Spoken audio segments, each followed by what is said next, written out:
I'm Logan Crawford, and right now on GBN, we're exploring the deepest mysteries of existence with an amazing author, one of my favorite guests. His name is Dr. Anthony J. Emmett, and he has penned a powerful book. It is called Your Unique Consciousness, The Eternal Path of Life. This groundbreaking book dives into what consciousness really is, where it comes from, and how it operates within and beyond us, and how it shapes the story of our lives. Blending science, spirituality, and self-discovery, the doctor reveals how our multi-layered awareness holds the key to love, creativity, and eternal connection. We're delighted to have this very talented author join us here today on the Global Book Network. We thank the team at Atticus Publishings for helping us put him on TV today. We ask viewers like you to support authors like him by subscribing to our channel and by purchasing his amazing book. The links are below this interview. Doctor, great to have you on GBN today. Welcome. Thank you, Logan. It's nice to be here talking with you. Thank you. Great to have you on the show. What inspired you to write about consciousness in such a comprehensive way? Um, well, it developed slowly. Um, when I was a child in North Queensland, before the age of sun filters, I would have to find my interest in shady places. And so I started reading my father's books in his surgery, which of course was forbidden for a child aged 7.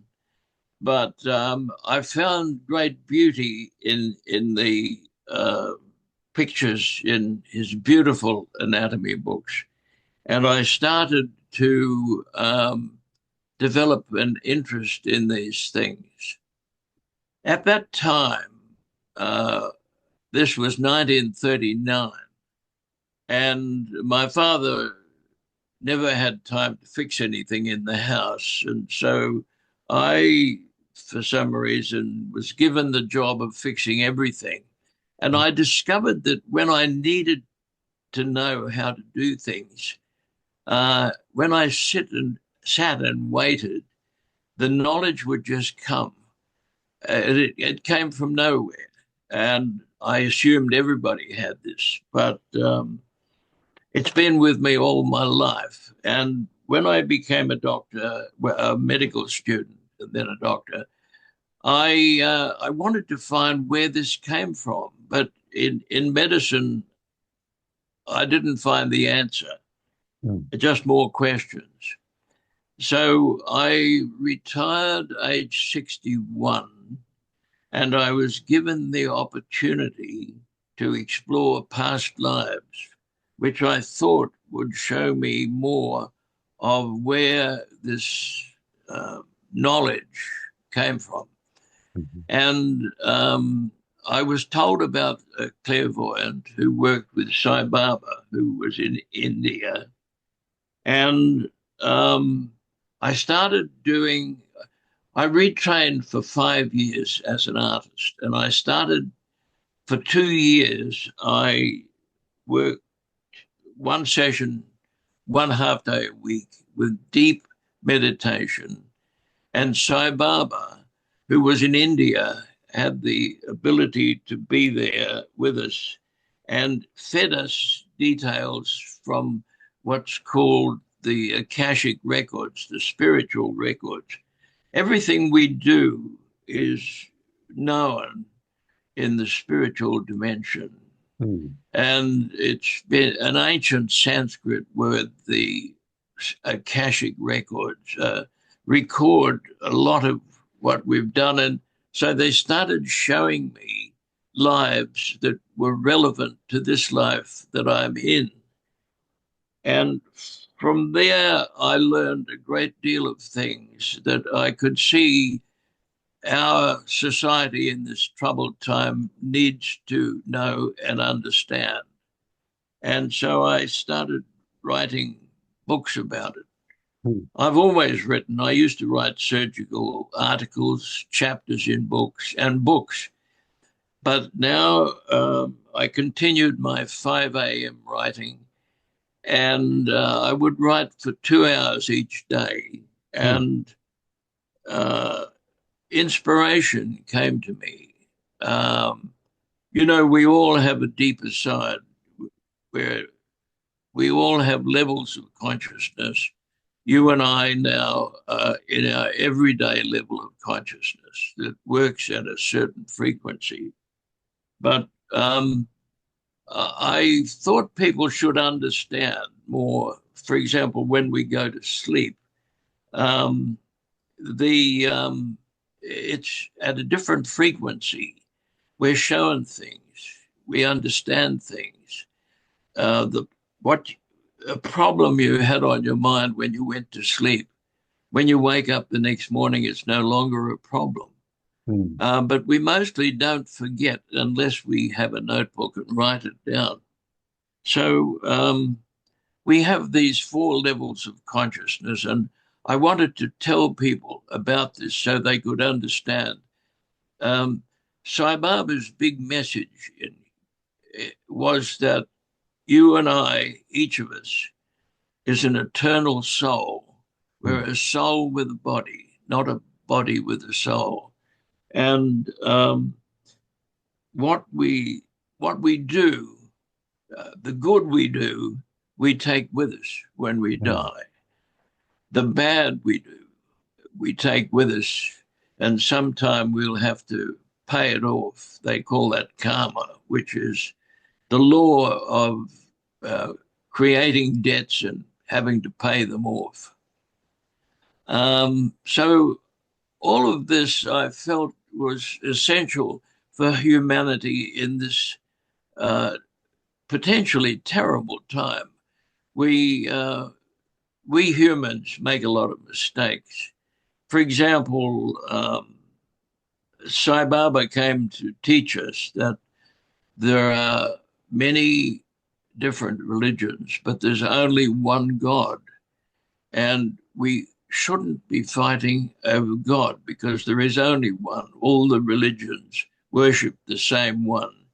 And but yet this is the commonest cause of war is the belief that your religion has a better God than mine, Hmm. or mine is better than yours. Yeah. So it seemed to me that there are many little things that I was shown that I think people ought to know about. And I talk about them in the book. Um, when I was a child and um, waiting for information to come, it just came. And I thought everybody had that, but it turns out everybody doesn't. Hmm. But I still, if I need to know something, will have it come to me. And now there are many things. For example, consciousness comes into the mind of the embryo between 2 and 4 months, and every cell in the body is conscious. And we have the necessity to uh, think. We think what we think affects every cell in the body. If Hmm. you're happy and laughing, you make the cells behave well. They want to do what you want. So if you're happy, all your body cells are well. You're Hmm. well. So laughter and love make you well.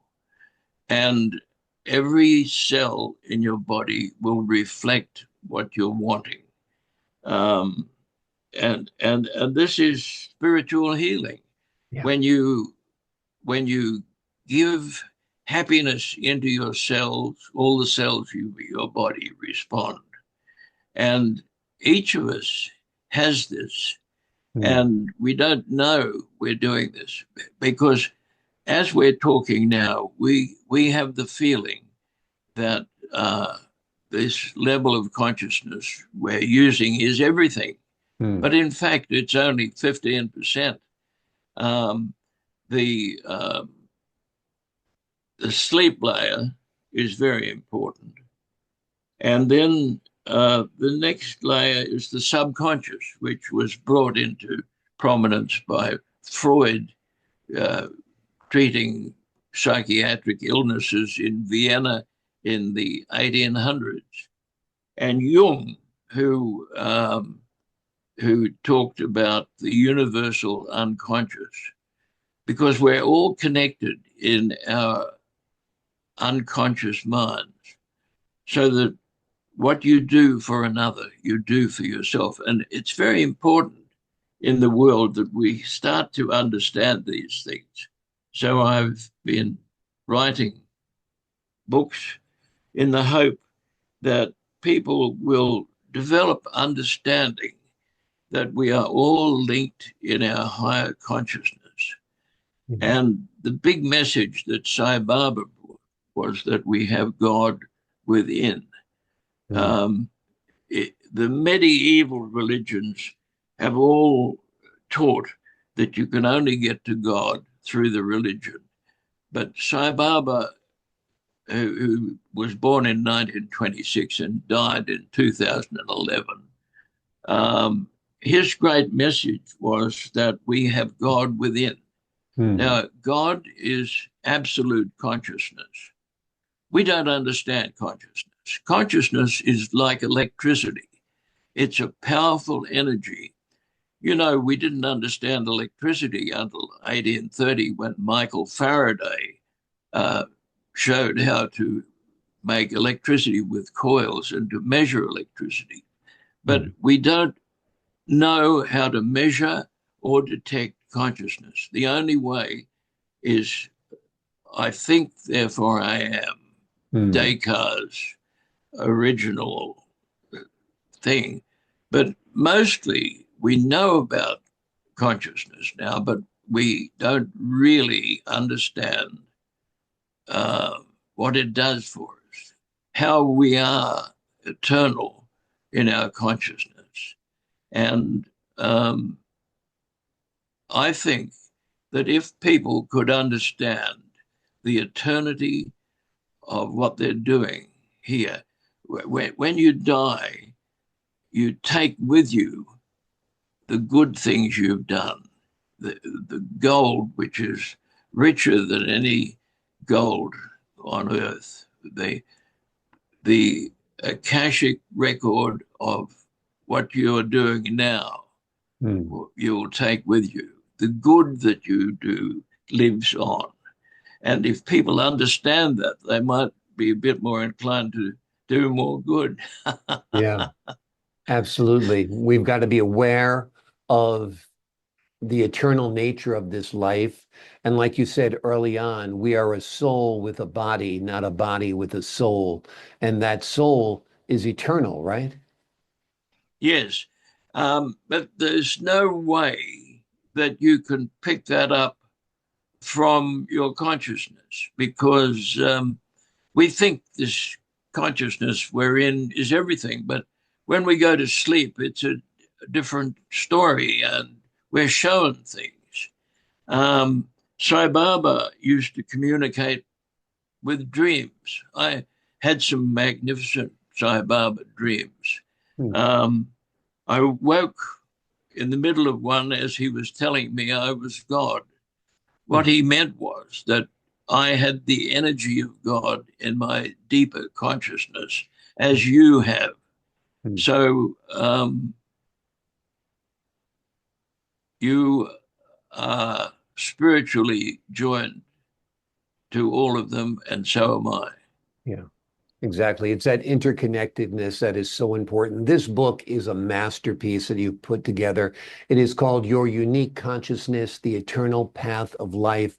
It's a groundbreaking book that dives into what consciousness really is, where it comes from, how it operates within and beyond us, and how it shapes the story of our lives.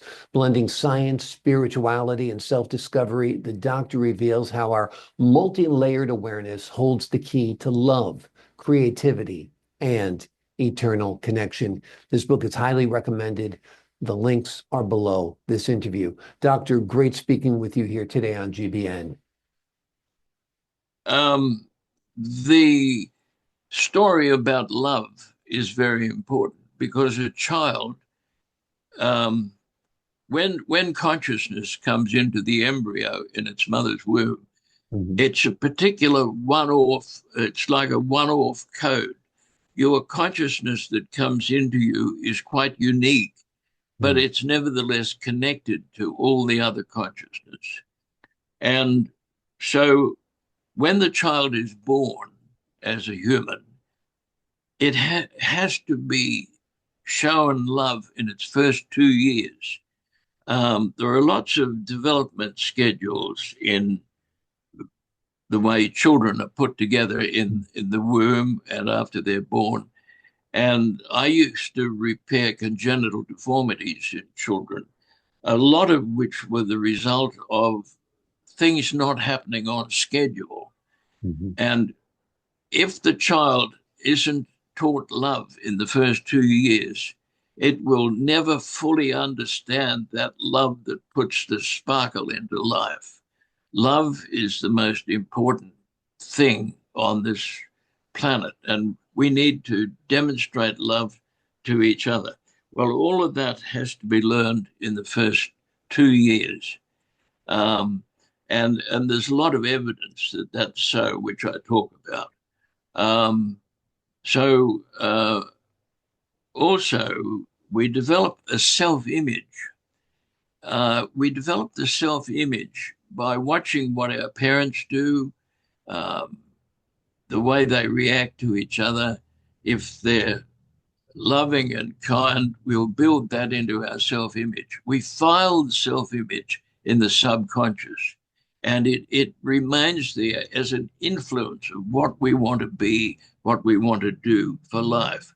But we don't know we've got this.